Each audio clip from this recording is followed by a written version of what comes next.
Before we get into the video, could everyone please subscribe to my Endless Diary Tales channel? Thank you so much. When I married Ethan Miles, he thought I was the woman who had once saved his life, Grace Miller. But on the second day after our wedding, the real white moonlight Grace came knocking on our door. Not long after that, they began seeing each other behind my back. Yet Ethan never mentioned divorce. He only looked at me with those calm, almost detached eyes and said, "Lena, you're a good woman. Don't make trouble." It was as if this marriage, wrong from the very beginning, could keep going as long as I pretended not to know. In my past life, I endured it all. I endured until he became successful, until Grace moved into our home as his so-called close friend, until everyone praised me for being gentle and understanding, so much that even I almost believed it. I endured until I was lying on my deathbed, gravely ill, and overheard him outside my hospital room whispering to Grace, "Just wait a little longer. It's almost over."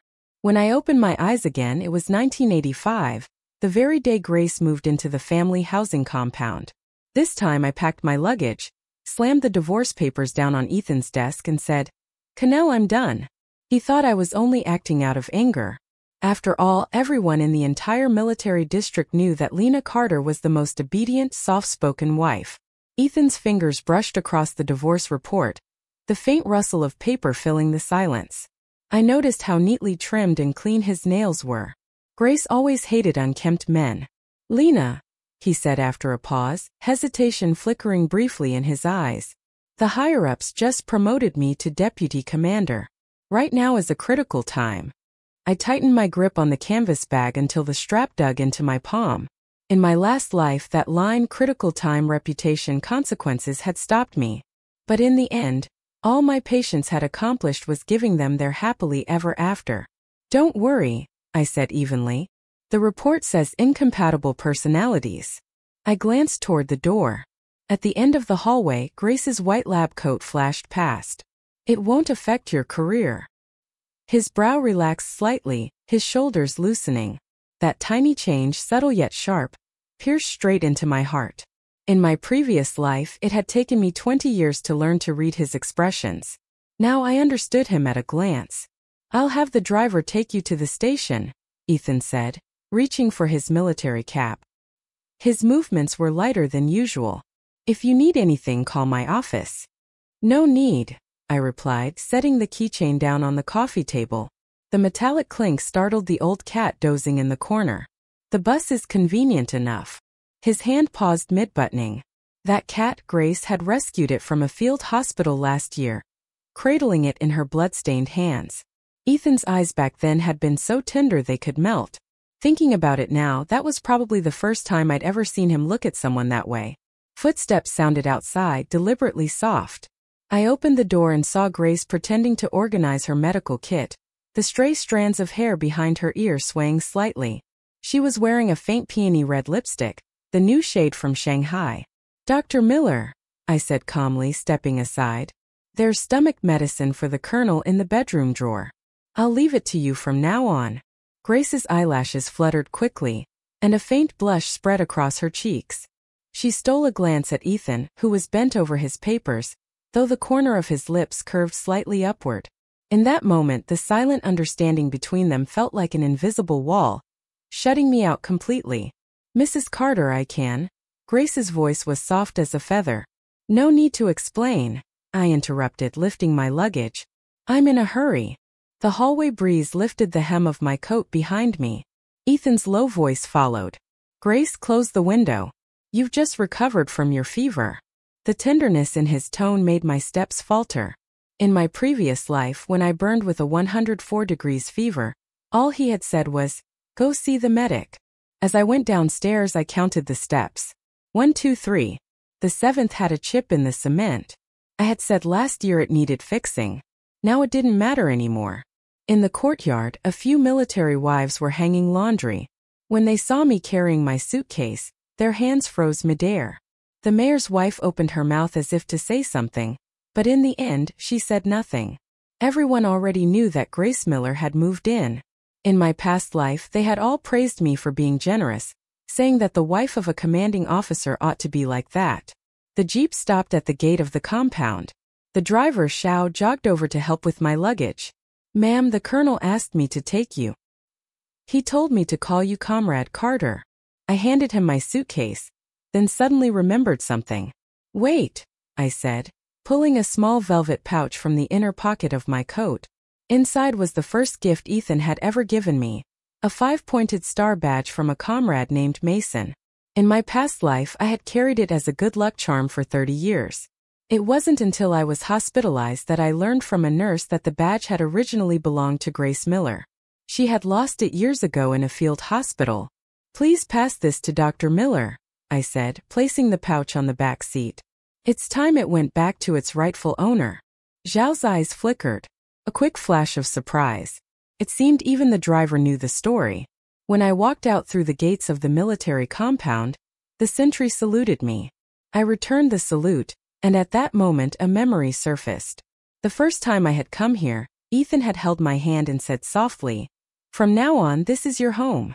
Grace had been standing by the window of the office building, sunlight stretching her shadow long across the floor. At the bus stop, I noticed a figure in uniform standing beneath the sign. Grace again. I didn't know when she had followed me out. The hem of her white coat was dusted with dirt. She must have run. Her forehead glistened with a fine layer of sweat. "Lena," she called, a little breathless as she stopped me. "This? Take this." She shoved an envelope into my hands. Felt thick. I didn't take it. "Ethan already gave me my own savings," I said evenly. Grace bit her lip, the red lipstick on her mouth looking even brighter under the sun. "Then take it as compensation." Sunlight washed over her young, pretty face, smooth and free of wrinkles. And suddenly, I remembered the last time I had seen her in my past life, wearing the silk chong I had ironed myself, her arm linked with Ethan's at his promotion ceremony. "Keep it," I said, pushing the envelope back. "Use it to buy wedding candies." Then I added quietly, "By the way, Ethan's allergic to peanuts. Don't forget." Grace's eyes widened slightly as though she hadn't expected me to say that. She instinctively reached up and brushed her hair behind her ear, a shy habit of hers, one I had seen countless times before. When Ethan complimented her surgical skills, or when he gave her that silk scarf. "Thank you, Lena," she said softly, her voice light as a bird's. "Actually, Ethan, your bus is here." I cut her off, stepping up into the bus. Through the grimy window, I saw Grace still standing there, unmoving. Slowly, she tucked the envelope back into her pocket, her shoulders relaxing as if she had just set down a heavy burden. The sunlight gilded her figure, making her look like a character from an old, cherished photograph. The bus reeked faintly of tobacco and sweat. I found a seat by the window and sat down, pulling out the notebook I always carried. The first page listed Ethan's favorite dishes. The second was Grace's birthday. I slowly tore out both pages, folded them into paper airplanes, and let them drift out through the open window. The last page held a brochure from the City Medical College, an admissions notice I had secretly kept for 10 years but never dared to use. My fingers brushed over the stamped application date. The ink had blurred slightly with time, but it wasn't too late. As the bus turned the corner, I caught sight of Grace skipping back toward the compound, her white coat fluttering like a wave in the wind. She tucked her loose hair behind her ear, and the Swiss watch on her wrist glinted brightly under the sun. "Next stop," the conductor called, her loud voice jolting me from my thoughts. When the weathered gray brick walls of the medical college came into view, I realized my fingernails had dug deep into my palm. In my previous life, I had come here 3 times in secret, each time stopping across the street beneath a plane tree, watching the laughing girls with textbooks in their arms walk in and out of the gate. "Comrade, this is your stop." The conductor tapped the metal railing by the ticket box. I gathered my luggage and stepped off the bus. The canvas strap of my bag suddenly snapped, spilling my clothes across the ground. As I crouched to pick them up, a pair of polished leather shoes stopped in front of me. "New student?" a woman's voice asked above me. I looked up to see a woman in a white lab coat, her short hair tucked neatly behind her ears. Her name badge read, Professor Zoe Mitchell, Department of Anatomy, reporting for duty. I handed her the creased admissions brochure I had been clutching. The paper still bore the faint crease left by the edge of my suitcase. Professor Zoe Mitchell glanced at the admission brochure, then suddenly crouched down to help me gather the clothes I had dropped. Her hand paused when she touched the navy blue sweater. The one with Ethan Miles's military insignia still pinned to the collar. "A veteran?" she asked quietly. When she handed the sweater back to me, her gaze lingered for a moment on my bare ring finger. I slipped off the insignia and tossed it into a nearby trash bin. The sharp clang of metal hitting tin startled a flock of sparrows from the tree overhead. Professor Mitchell said nothing. She simply picked up my suitcase and walked beside me. The floor of the academic affairs office had just been mopped, the wet concrete reflecting our shadows. The teacher on duty pushed her glasses up the bridge of her nose and said, "A transfer student. It's already 2 months into the semester." "Special approval," Professor Mitchell replied, slapping a document stamped in red onto the desk. "Signed by Principal Lee," the teacher murmured. My eyes fell to the date at the bottom. It was the very same day I had filed my divorce report. In my previous life, when I worked as a nurse's aide at the military hospital, I'd heard that Professor Mitchell was known as an Iron Lady. She only accepted the female students no one else wanted. The teacher reluctantly handed me a stack of forms. "Only the old dorm building has vacancies left. 8 people per room." "She'll stay with me," Professor Mitchell interrupted. Turning to me, she added, "My dorm has an empty room and it's close to the anatomy lab. Are you afraid?" "No," I said, taking the pen and signing my name on the form. As the ink bled into the paper, I thought of the small, neat handwriting in Grace Miller's notebook. Those donation records she used to keep. Professor Mitchell's dorm was cleaner than I had imagined. The shelves were lined with yellowed anatomy atlases, all neatly arranged. She pulled out a short-sleeved white lab coat from the camper-scented closet and tossed it to me. "Wear this for now. Tomorrow I'll take you to get a new one." The coat smelled faintly of formalin and there were tiny reddish stains on the cuffs. As I slipped it on, she suddenly asked, "Your ex-husband? Was he Ethan Miles?" My fingers froze on the button. Outside, the plane tree rustled in the wind and a dry leaf drifted in, landing on the floor between us. "Yesterday," the military district called, she said as she lit a cigarette. The smoke curled around her face, softening her features. "The wife of a high-ranking officer has gone missing. I'm guessing that's you. Or rather, you used to be." I straightened the collar of my coat. The sound of the fabric rubbing together felt painfully loud. Professor Mitchell exhaled a slow stream of smoke. "I saw you once back in '79 at the field hospital. You stayed by the side of a young soldier with a severe abdominal wound for 3 days without closing your eyes. I thought to myself then that girl should be holding a scalpel." My throat tightened. In my last life, no one remembered that I had once been a good nurse. They only remembered that I was the kind, beautiful wife of Colonel Miles. Dinner was plain, steamed buns and pickled vegetables from the cafeteria. Professor Mitchell broke a bun in half and added a spoonful of chili paste inside. "Tomorrow's my anatomy class," she said. 7 o'clock. "I don't have any foundation," I admitted. She looked at me and said abruptly, "The cadaver. He's from your hometown. A soldier from the front lines. A piece of shrapnel lodged in his 3rd lumbar vertebra." The bun slipped from my hand and hit the table. In my previous life, there had been a photo in Ethan's study of that same soldier. He was only 19, with a bright grin and a little fong showing when he smiled. The next morning, the anatomy lab was as cold as an ice cellar. When Professor Mitchell pulled back the white sheet, my hands began to tremble. The pale, still face was unrecognizable, but the birthmark on his collarbone was exactly the same as in the photograph. "Forceps," Professor Mitchell said, holding out her hand. I passed them to her and noticed that the cuff of her lab coat had a faint red stain, the same as the one she had given me yesterday. As the chest cavity opened, one of the girls ran out to vomit. I stared at the piece of metal embedded beside the spine and suddenly remembered the note that young soldier had pressed into my hand before he died. It had his sister's address written on it. In my previous life, I had handed that note to Ethan. He had said he would take care of it. "You do it," Professor Mitchell said suddenly, placing the scalpel in my hand. The handle was icy cold. I bent over, catching the sharp scent of blood. The same smell that had filled the air in those field tunnels years ago. Just as I removed the fragment of shrapnel, the door to the anatomy lab burst open. "Lena!" Ethan's voice cracked through the silence like thunder. He stood in the doorway in his long uniform coat, the stars on his epaulets glinting coldly. Grace Miller stood just behind him, her white lab coat spotless and blindingly new. Professor Mitchell didn't even look up. "Get out," she said flatly. "Non-ENG personnel are not allowed inside," the sign read. "I'm her husband," Ethan Miles said coldly, striding forward.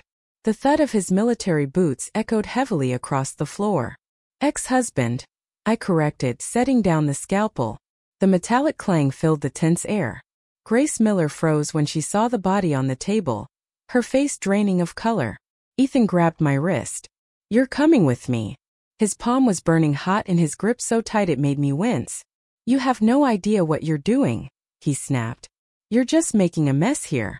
"She just removed a piece of shrapnel," Professor Zoe Mitchell interjected calmly, pushing a tray toward him.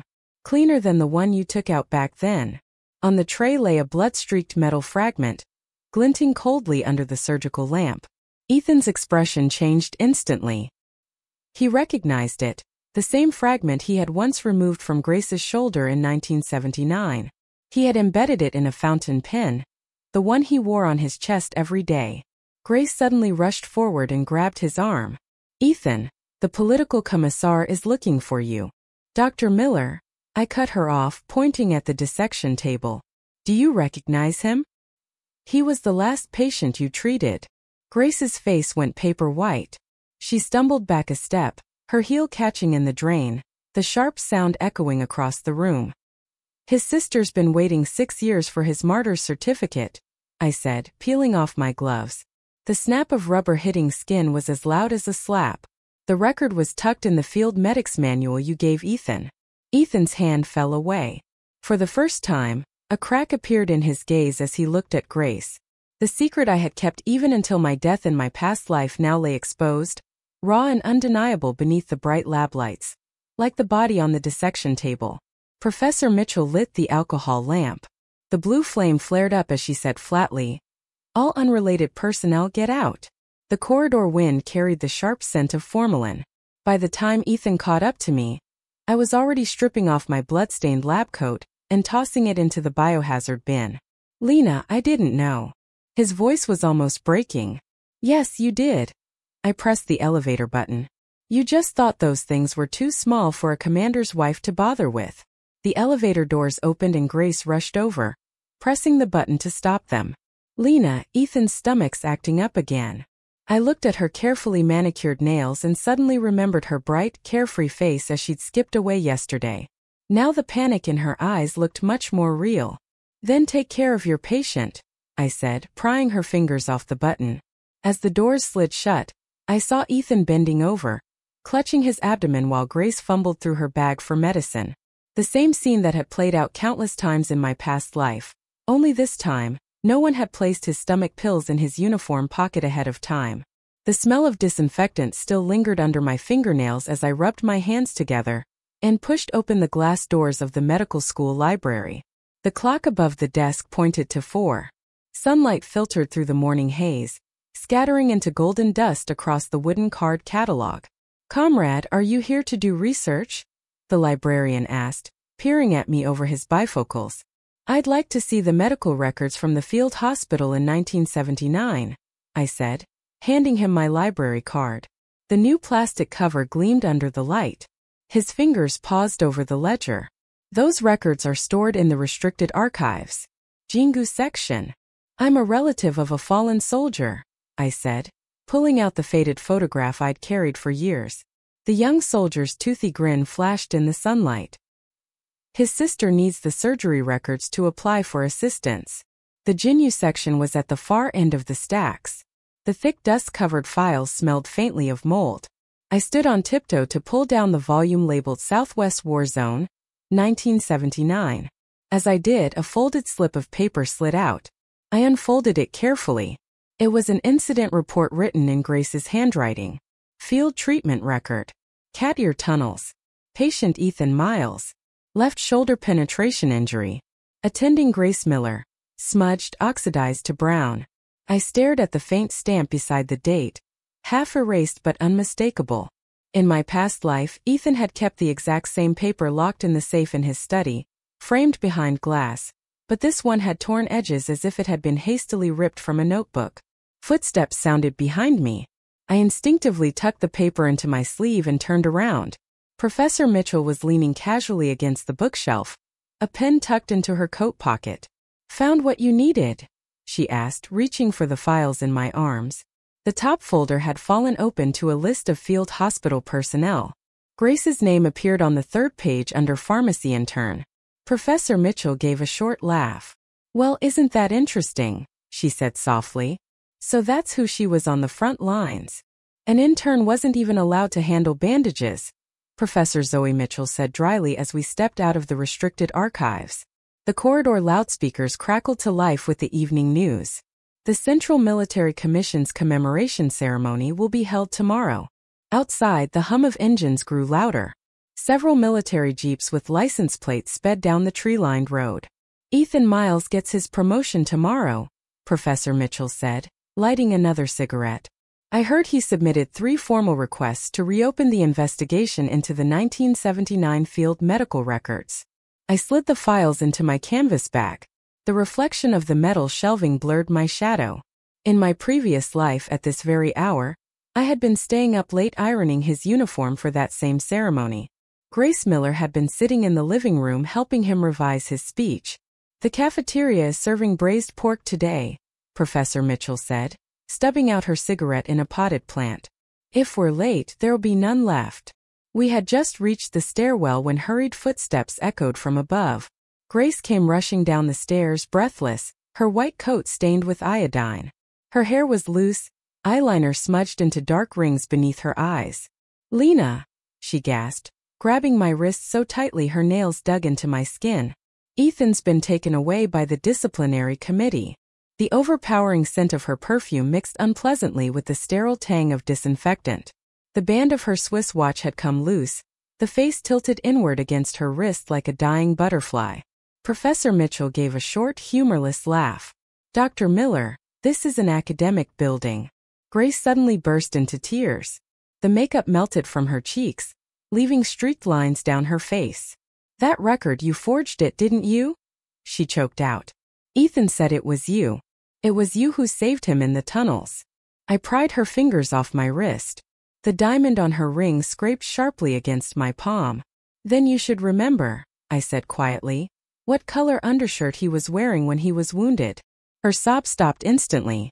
Her manicured nails scraped absently against her watch face, making a faint grating sound. Professor Mitchell suddenly pulled an envelope from her pocket. "You might as well pass this to Ethan," she said, holding it out. The flap wasn't sealed. A corner of a critical condition notice peeked through. "His father had a cerebral hemorrhage last night. He's in our affiliated hospital." Grace recoiled as though scalded. The envelope slipped from her hand and fluttered to the floor. She stared at it for 2 seconds, then suddenly turned and bolted down the stairs. The clatter of her heels on the steps sounded like a frantic string of Morse code. I bent down to pick up the envelope. The date on the notice was this morning, and the line for family member signature was blank, the ink still fresh. "So, his father really is hospitalized?" I asked.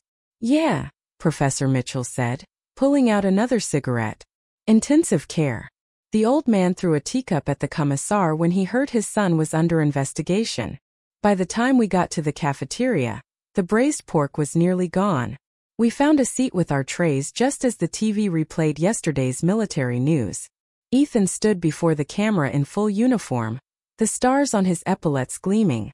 Grace stood slightly behind him, her white coat perfectly pressed, a gold-trimmed pen tucked neatly into the pocket, the very one inlaid with that piece of shrapnel. "Will you be in the anatomy lab tomorrow?" Professor Mitchell asked, fishing out the fatty bits of meat from her bowl and dropping them into mine. A new body just arrived, shrapnel lodged in the skull. I shook my head. "No, I'm going to the post office tomorrow. I still have the address I found among that young soldier's belongings. His sister works at a textile factory. She's got a disabled right hand." Professor Mitchell's chopsticks froze in midair. The fluorescent light above caught the silver in her hair. And for a moment I thought of Ethan's father. In my last life, the old man had held my hand before he died, whispering, "Lena, the Miles family owes you." A screech of brakes came from outside. Through the grease-streaked glass, I saw Grace climbing into a military jeep. As the engine started, she rolled down the window and vomited, her carefully permed curls whipping wildly in the wind. "She always got car sick," Professor Mitchell said quietly. Back on the front line, she threw up the entire way. I picked up a piece of braised pork.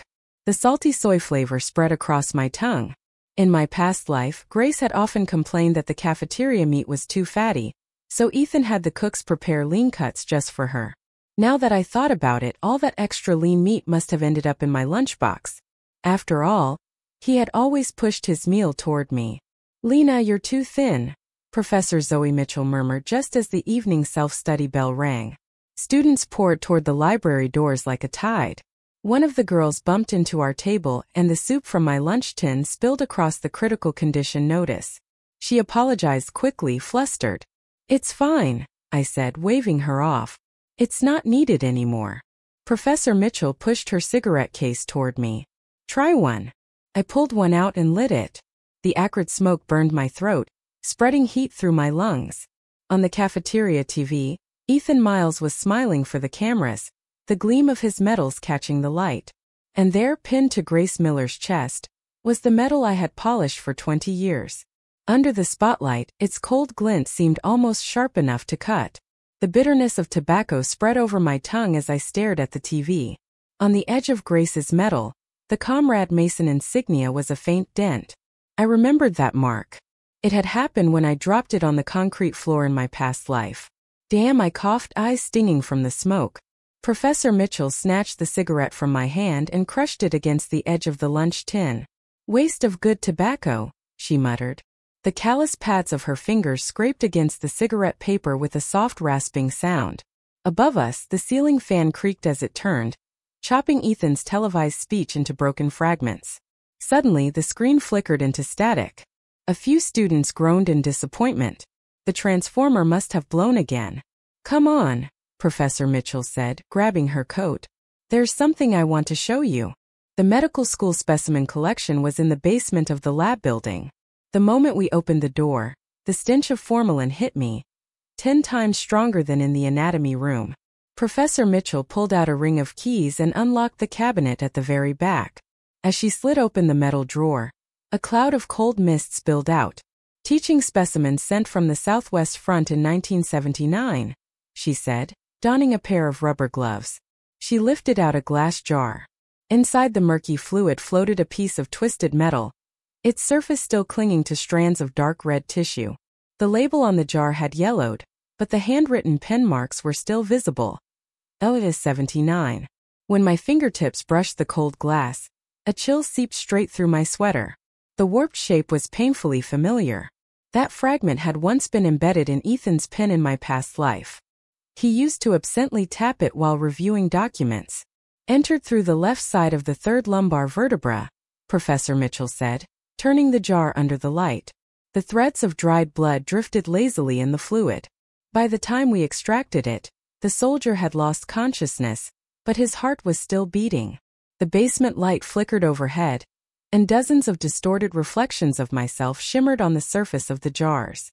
"The intern who handled the case froze up completely," she continued. "I had to hold his hand steady to remove it." She suddenly pressed the jar into my arms. "Now it's back where it belongs." The cold from the glass seeped through my sleeves down to my bones. I thought of the young soldier's last words as he clutched my cuff before being wheeled into surgery. "Sister, don't tell my mom." Footsteps echoed in the corridor outside. Professor Mitchell quickly relocked the cabinet and pushed me behind a shelf of specimen jars. The door creaked open, and a beam of flashlight cut across rows of preserved fetuses floating in their jars. "Anyone here?" It was Grace Miller's voice, nasally hoarse. "Professor Mitchell, the commissar sent me to retrieve some files." I held the jar tightly against my chest, peering through the narrow gap between the shelves. Grace's white coat hem was damp, dripping water. Mud flecks stained her leather shoes as if she had just come through the rain. The flashlight beam paused on the cabinet lock. Grace fished a key ring from her pocket, the metallic clinking piercingly loud in the still basement. She tried one key then another. Just as she reached for the third, Professor Mitchell kicked over a ceramic tray in the corner. Water splashed loudly. Grace startled, stepping back. The flashlight wobbled wildly, its beam darting across the room, landing for a moment on the very shelf where I was hiding. Professor Mitchell stood out. "Dr. Miller," she said evenly, "this is a teaching area." "I came to get the field medical archives," Grace stammered, lowering her flashlight. Her beam caught Professor Mitchell's name tag, and her voice faltered even more. "The commissar said he needs the original records." I cradled the jar tighter and began inching backward. The liquid inside shimmered faintly, the metal fragment clinking softly against the glass. A sound so small yet enough to make Grace glance sharply toward the shadows. "Who's there?" she called. "A stray cat." Professor Mitchell stepped between her and the shelf. "If you have no other business, Dr. Miller, you should leave. This area will be disinfected shortly." Grace's flashlight swept across the specimen racks again. When the light skimmed past my shoes, she suddenly crouched down. "There's blood," she said. Professor Mitchell grabbed her arm sharply. "Students from the dissection lab pass through here all the time." Her grip was firm enough to make Grace stumble 2 steps backward. "How's Colonel Miles's father?" Professor Mitchell asked casually. Grace's shoulders stiffened, still unconscious. She wrenched free from Professor Zoe Mitchell's grip. The flashlight beam swept across the anatomy charts on the wall. "The records for that field tunnel patient are in the archives," Grace Miller said sharply. Professor Mitchell pushed her toward the door. "Then you'll need Principal Lee's written approval." The door slammed shut behind them. I finally exhaled, feeling the fog of my own breath against the cold glass jar. A thin layer of condensation had formed on its surface, blurring the shape of the shrapnel inside. Professor Mitchell pulled out her keys and led me through the back door. The emergency lights in the fire exit glowed faintly green. I hugged the jar tightly as we climbed the stairs, each step making the liquid inside slosh softly. The window on the 3rd floor landing hadn't been shut properly. Night air rushed in, carrying thin threads of rain. "It'll be in tomorrow's papers," Professor Mitchell said suddenly. The review against Ethan Miles was terminated. Raindrops splattered against the glass jar, streaking down its surface until the metal fragment inside became a ghostly blur. I remembered the citation I'd seen in Ethan's study in my previous life. The one that read, "Comrade Grace Miller, honored for her bravery and service in rescuing the wounded during the Cat Ear Tunnel campaign." Behind the medical school, a tricycle cab waited. Professor Mitchell took off her lab coat, wrapped it around the jar, and helped me onto the seat. The rain was coming down harder now. As we passed through narrow alleys, the puddles splashed up, soaking the cuffs of my pants. The driver was humming softly, "Night at the Military Port," a song that had been popular in the 80s. When we turned a corner past the textile factory wall, I suddenly tapped the roof. "Stop for a moment." The factory bulletin board stood under a flickering streetlight. On it was a list of model workers. A woman in a blue work uniform smiled shyly from the photo, her right sleeve pinned neatly to her side. The text underneath read, "Outstanding disabled worker, Lynn Xiaoma." Professor Mitchell followed my gaze. "That's her," she said quietly. The factory's shift bell rang, and a wave of workers poured out of the gates. Some opened oilcloth umbrellas printed with faded red letters, "August 1st Textile Factory." I scanned the crowd, searching for that empty sleeve until I spotted her. A thin figure was running through the rain, holding a lunch tin over her head instead of an umbrella. Her empty sleeve flapped helplessly in the wind. I jumped off the tricycle and ran after her, clutching the heavy glass jar against my chest. "Comrade," I called, blocking her at the factory gate. Rain ran down my chin in cold streams. She stepped back wearily, instinctively hiding her damaged right arm behind her. "I'm here about your brother," I said, fumbling inside my bag and pulling out the old photograph. The young soldier's smile, that sharp canine tooth, flickered in and out beneath the falling rain. Lynn Xiaoma's eyes changed instantly. Her trembling fingers brushed over the photo, the raindrops splashing against the paper. "My brother," she whispered. "He wanted me to tell you," I said, swallowing the lump in my throat, "that he didn't feel any pain." Something inside her broke. She clutched the photo to her chest and collapsed to her knees, wailing uncontrollably. Her empty sleeve struck the muddy ground again and again until it was soaked through. Professor Mitchell silently opened an umbrella over us. The women from the textile factory gathered around, whispering. She finally got her brother's martyr certificate. I pushed the glass jar into Lin Xiaome's arms. When she looked up, tears streaming down her face, I pointed to the yellowed label on the jar. This is your brother's. Her fingertips traced the outline of the metal fragment through the glass. Wisps of cotton from her work clung to her nails, swelling slowly in the rain. Then she suddenly wrapped both arms around the jar, holding it tight like a treasure long lost and found again. A military jeep roared past, splashing muddy water onto the bulletin board and the rain-smeared newspaper pasted there. Ethan Miles's face blurred, the ink running down into the gutter. The dormitory lights of the textile factory were dim and flickering. Lin Xiaome's shadow wavered across the cracked wall as she wiped the glass jar clean. Strands of cotton floated from her empty sleeve, drifting down onto the wooden stool between us. Soldiers came by before, she said suddenly, her voice trembling. They said my brother was a deserter. Professor Mitchell's hand paused over the teapot, the ceramic lid clicking softly against the metal thermos. Rainwater dripped from our clothes onto the floor, pooling at our feet. I pulled out the folded slip of paper from my coat pocket. Do you recognize this note? Lin Xiaome's pupils contracted sharply. She set the jar down carefully and took the paper with her left hand, which trembled violently. A military doctor came to deliver compensation that year, she murmured, her rough fingertips brushing over Grace Miller's signature at the bottom. It was her, she wrote. My brother's death certificate.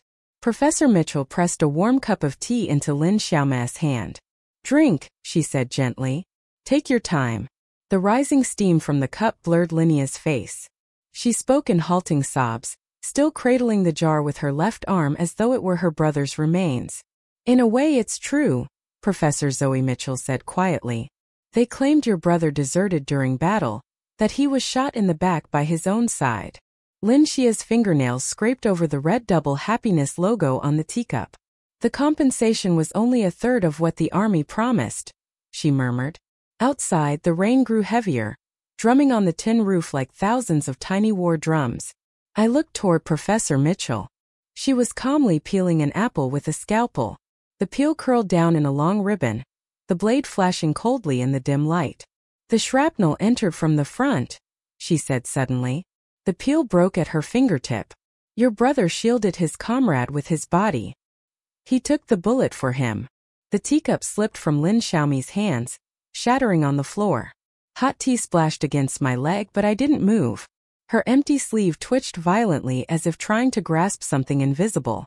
Can you prove it? Her voice trembled so badly it almost broke apart. Professor Mitchell reached into her briefcase and took out a brown envelope. Inside was a yellowed photograph. In it, a younger Mitchell stood in front of a field hospital tent. Behind her, a stretcher carried a wounded soldier. His face was bloodied, his bright tooth catching the light even through the grime. This is when your brother was brought in, she said, pointing to the corner of the photo where a figure in a white coat was writing on a clipboard. That's Grace Miller. She was in charge of recording the injured. At the very edge of the photo, half a military sleeve was visible, the August 1st insignia gleaming faintly on the cuff. I leaned closer, my breath catching in my throat. That watch on his wrist. It was Ethan's, the same one I had polished for 10 years. Lin Xia began to cough violently, doubling over. Her empty sleeve brushed against the table, knocking over the glass jar. The shrapnel inside spun once through the formalin solution, gleaming faintly before settling again. Professor Mitchell rubbed her back, then poured 2 aspirin tablets into her palm. Tomorrow, she said firmly, pressing them into Lin Xia's hand. You're coming with me to the military district. It's time to clear your brother's name.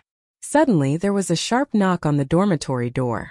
When I opened it, a young factory worker with braided hair stood outside, her blue uniform pinned with the August 1st textile factory model worker badge. Xia, she said breathlessly. Someone's here for you at the gate. Under the streetlight beyond the factory fence, Grace Miller stood holding a black umbrella. The hem of her white coat clung wetly to her legs, rain dripping down in steady lines. When she saw us, she straightened her posture slightly. Her gaze flicked over Linnea's empty sleeve, and her face went pale. You? How did you? Linnea's left fist clenched, and she took a step forward, but Professor Mitchell placed a steadying hand on her shoulder. The umbrella slipped from Grace's hand, falling to the puddled ground.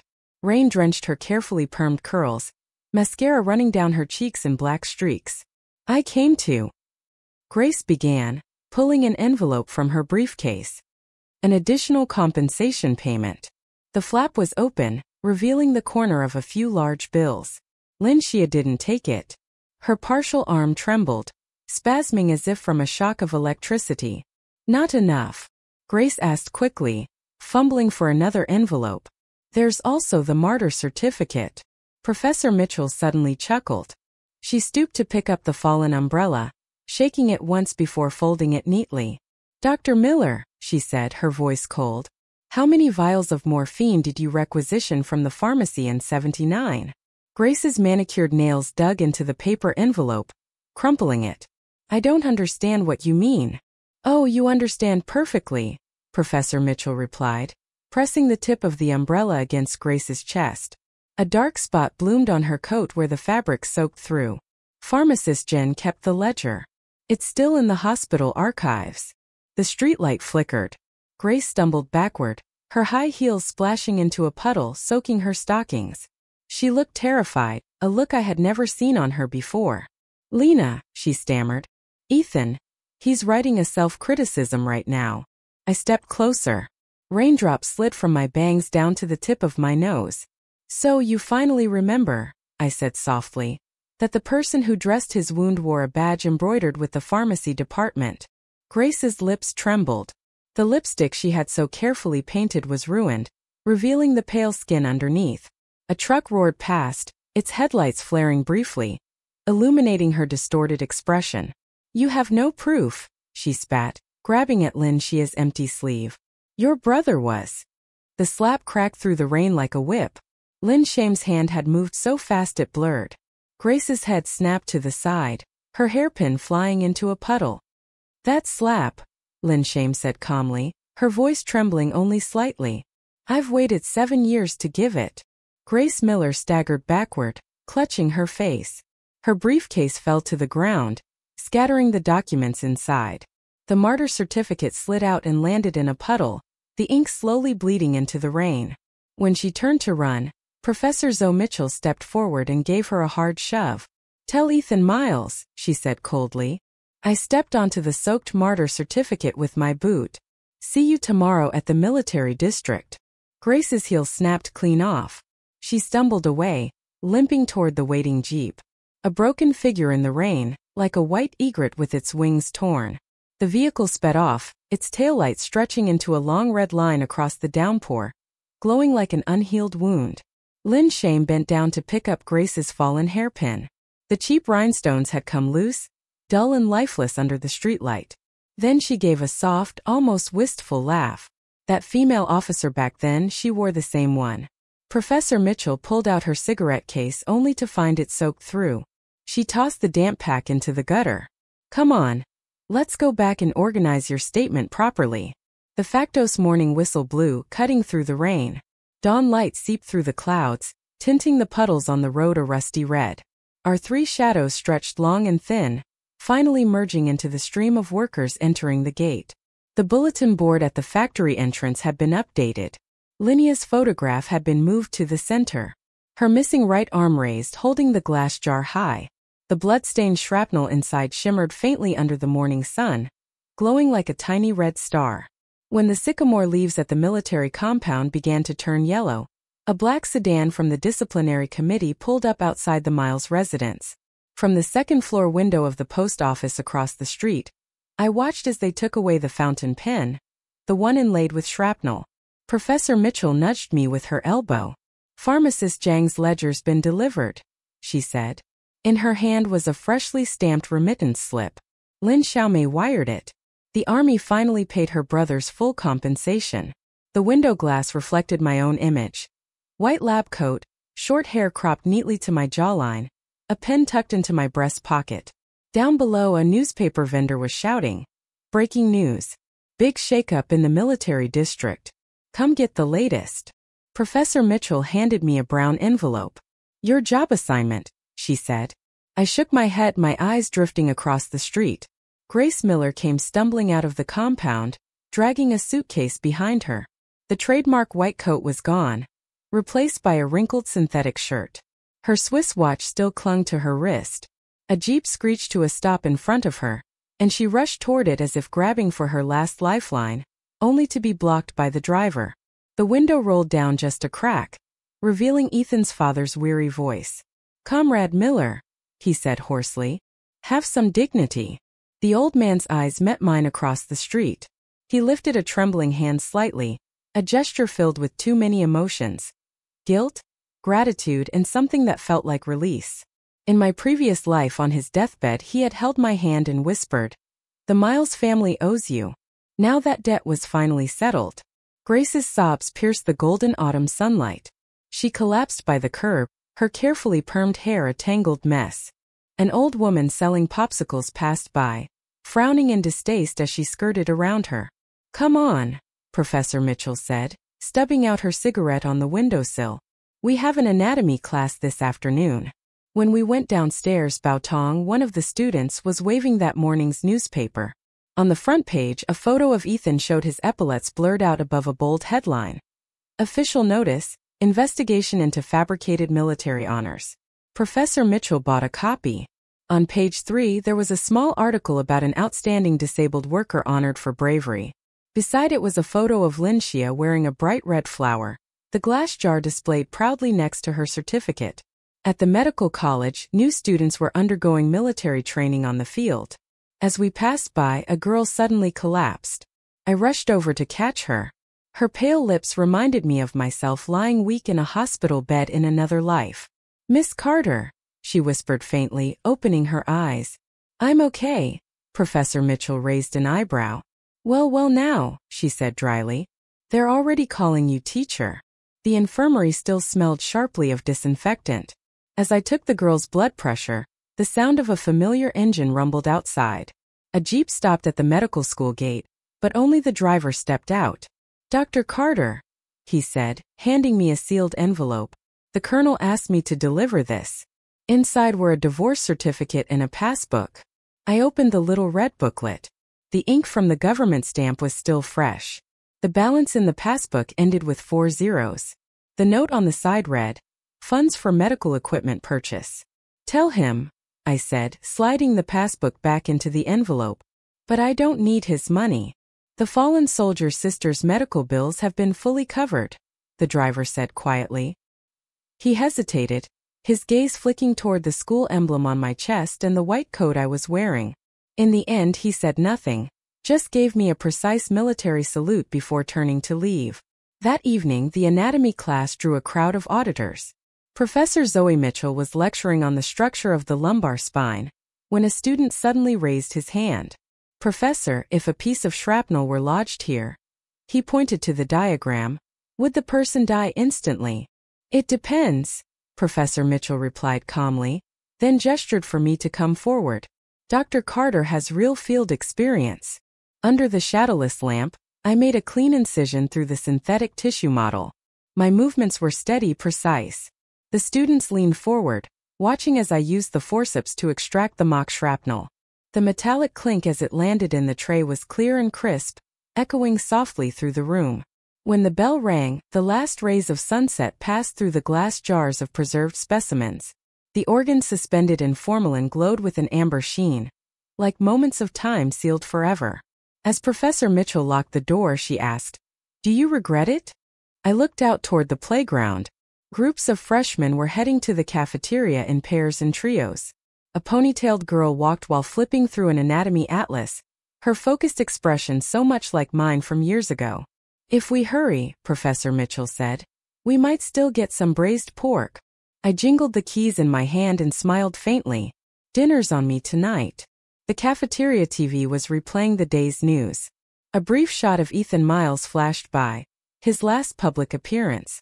The medals on his chest had been removed, leaving 2 stark pinholes on his uniform. Grace Miller was nowhere to be seen, but in the far back row of the audience, I caught a glimpse of a familiar figure. Lin Xia, her empty sleeve pinned neatly, the bright red family of martyr badge gleaming proudly on her chest. We found a place to sit. From the next table, a group of students were whispering, "Did you hear? That fake military doctor was reassigned to a remote border clinic." Professor Mitchell dropped a piece of fatty pork into my bowl. "Eat. You're still too thin." The evening breeze carried the faint fragrance of osmanthus blossoms. I took a bite of the pork. The rich fat melted on my tongue, a taste that felt strangely foreign. In my past life, all those years spent circling the stove, I'd never once allowed myself to eat the best piece of meat in the pot. Outside, the library lights flickered on one by one. Through the window, I could see the silhouettes of new students bent over their desks, studying late into the night. For a fleeting moment, I saw my 20-year-old self sitting there too. The Warnfield Medical Handbook spread open before me. Professor Mitchell followed my gaze. "You're going to be late," she said. "For what?" I asked, puzzled. "Your new post." She reached into her pocket, pulled out a key and tossed it to me. "Emergency Department Affiliated Hospital. Report tomorrow at 8. The key glinted bronze under the last of the sunset. When I ran my fingers over the teeth, I noticed the number etched into it. It was the same office number that Grace Miller once had at the military hospital in my previous life. The night breeze had turned cool. As I crossed the training field, a group of students doing evening drills jogged past, shouting their cadence in unison. The hems of their white coats billowed in the wind like a flock of doves taking flight. Years later, autumn returned, and the sycamore leaves at the medical school turned gold. I stood by the window of the emergency ward, watching a new generation of interns hurry through the courtyard in their white coats, bright, hopeful and unscarred. The past no longer clung to me like formalin on my hands. Ethan Miles's name had long disappeared from the news. Grace Miller had vanished into some remote clinic, and Lin Xia's glass jar rested quietly in the Museum of Military Medicine, labeled honored and at peace. When I turned off the lights that night, the faint reflection on the glass showed a woman calm, steady, and free. For the first time in both my lives, I finally belonged to myself.